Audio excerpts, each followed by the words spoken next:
لقد كان لكم في رسول الله أسوة حسنة لمن كان يرجو الله واليوم الآخر وذكر الله كثيرا. Bismillahirrahmanirrahim. Bismillahirrahmanirrahim. Tangis Rasulullah Shallallahu Alaihi Wasallam. Setiap orang pasti pernah menangis, baik kaum pria maupun wanita. Akan tetapi, tahukah Anda mengapa dan karena siapa mereka menangis? Rasulullah Shallallahu Alaihi Wasallam juga menangis, padahal dunia berada dalam genggamannya juga jika beliau menghendaki, dan surga di hadapan beliau, sementara beliau berada di tempat yang paling tinggi di dalamnya. Benar, beliau memang sering menangis, sebagaimana tangisan seorang hamba ahli ibadah. Beliau menangis di dalam sholat tatkala bermunajat kepada Rabb Subhanahu wa Ta'ala. Beliau juga menangis ketika mendengar tilawah Al-Quran, tangisan yang bersumber dari kelembutan hati dan ketulusan nurani serta dari ma'rifat keagungan Allah Subhanahu wa Ta'ala.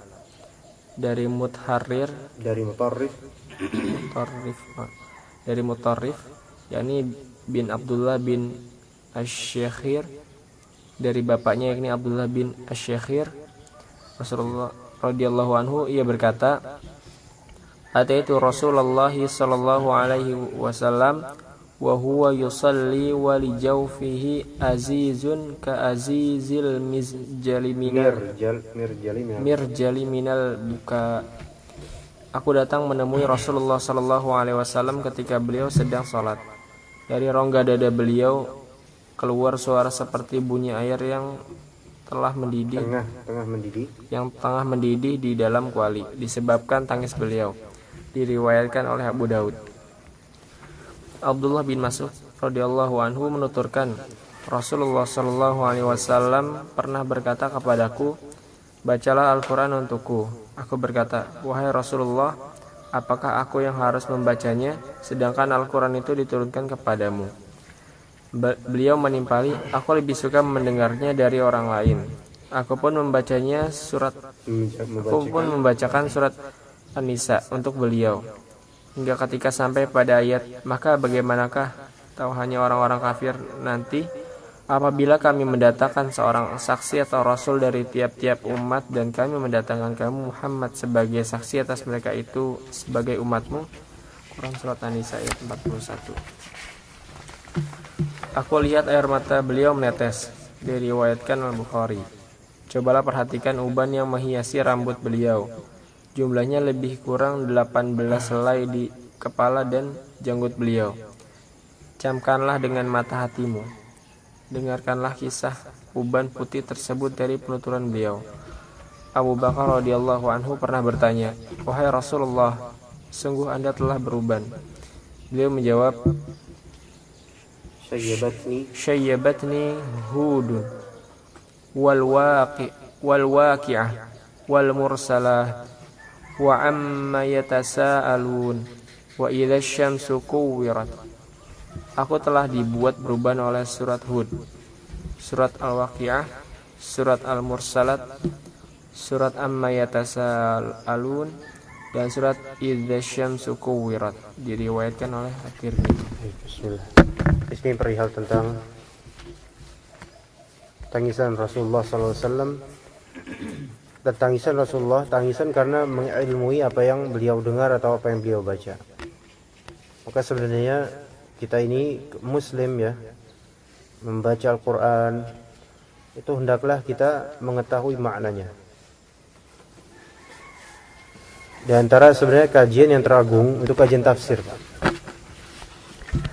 Ya, kalau misalnya seseorang sudah punya misalnya kajian tafsir rutin seperti Masjid Hijau, Tafsir Ibnu Katsir misalnya, nanti malam ya,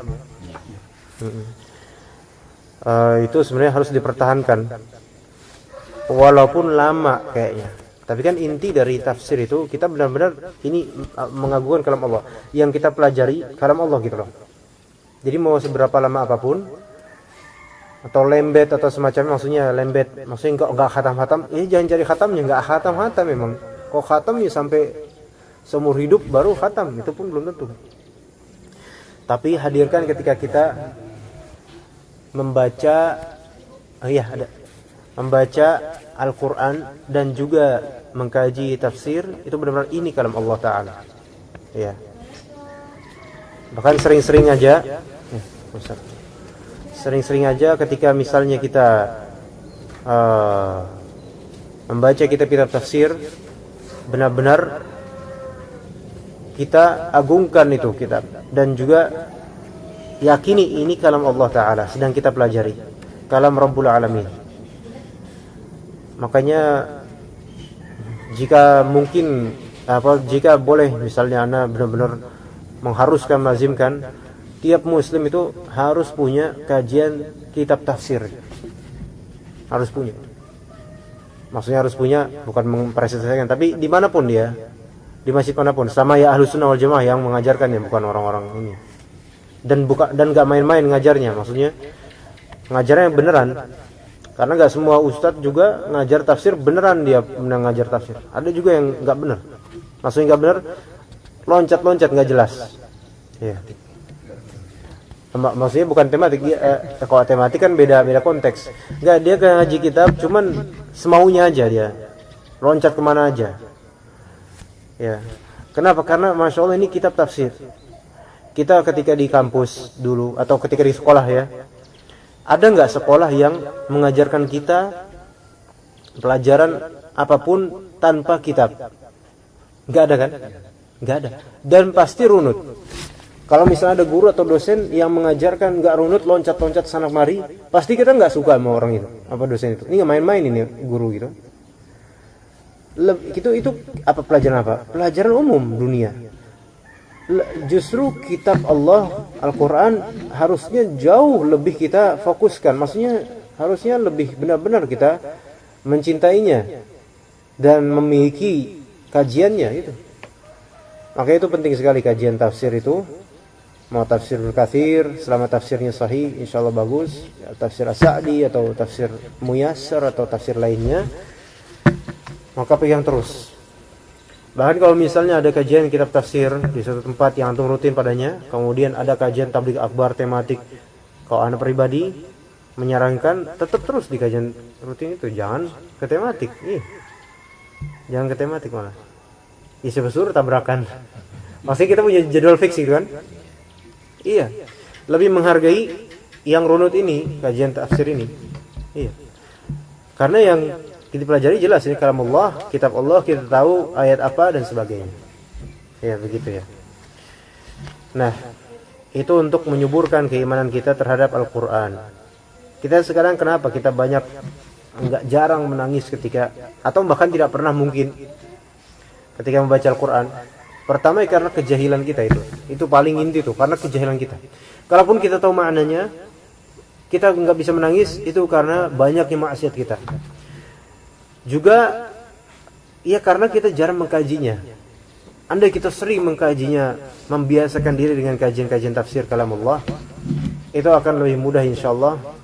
Ketika kita membaca apapun atau ketika imam membaca, kita mendengarkan, kerasa di hati. Ya, kerasa di hati insyaallah. Jadi bedakan antara ta'assur dengan tadabbur.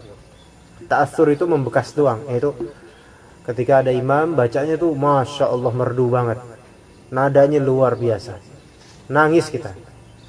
Dan di sini nangisnya bukan karena mendalami ayat itu, nggak tahu maknanya, tapi karena nadanya. Nah ini beda ini. Ini bukan tadabbur. Ini nggak ada pahala di balik itu. Tapi kalau dia tadabburnya apa? Ini kalam Allah, mengimani benar-benar ini kalam Allah, masya Allah ini kalam Allah, yang pasti ini benar isinya, terus nangis, itu tadabbur. Walaupun belum tahu maknanya. Apalagi kalau tahu maknanya, maka lebih masya Allah. Maka galakan ya kajian-kajian tafsir Al-Quran. Baik, diantaranya di sini Rasulullah SAW menyuruh seorang sahabat untuk membacakan untuknya Al-Quran. Karena kadang gini, kita membaca sendiri bisa jadi nggak begitu berbekas. Tapi coba tolong bacain apa, terserah kayak berapa. Dibacain berbekas gitu, kayaknya ada sesuatu. Dan pembacaan orang berbekas di kita itu ada beberapa sebab.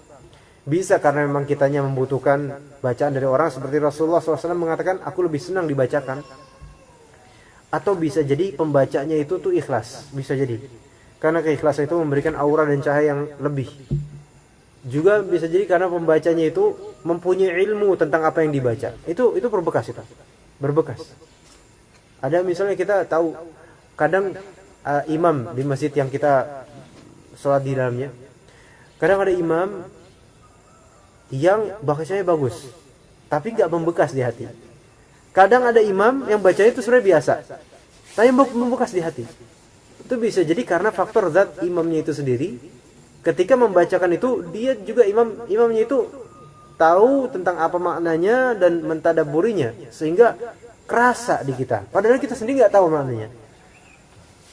Makanya seringkali kalau kita rasakan imam-imam dari kalangan Ahlus Sunnah itu kerasa imamnya, keimamannya, maksudnya bacaannya lebih kerasa dibandingkan imam-imam dari kalangan yang semoga Allah merahmati kita dan mereka semua. Ya. Kemudian Rasulullah SAW mempunyai uban, dan uban dilarang untuk dicabut. Iya. Walaupun uban beliau mungkin dibandingkan dengan bapak-bapak nggak seberapa, uban beliau terhitung di sini. Tapi mungkin uban bapak udah nggak terhitung lagi, dihitung pun juga nggak bisa. Hah? Oh, udah dicat putih. Nah, di sini menjawab, aku telah dibuat beruban oleh surat Hud. Maksudnya di surat Hud, di surat Al-Waqi'ah, di surat Al-Mursalat, di surat An-Naba, di surat At-Takwir, itu berita tentang hari kiamat. Sehingga beliau kepikiran tentang itu, membuat adanya uban di rambut-rambut beliau. Begitu. Ya. Nah, sekarang apakah uban-uban kita yang ada ini dikarenakan pikiran Al-Quran atau pikiran tentang ekonomi? Ya kan, beda. Baik, itu tentang tadi tangisan Rasulullah SAW. Kita menuju ke tawadhu'nya Rasulullah.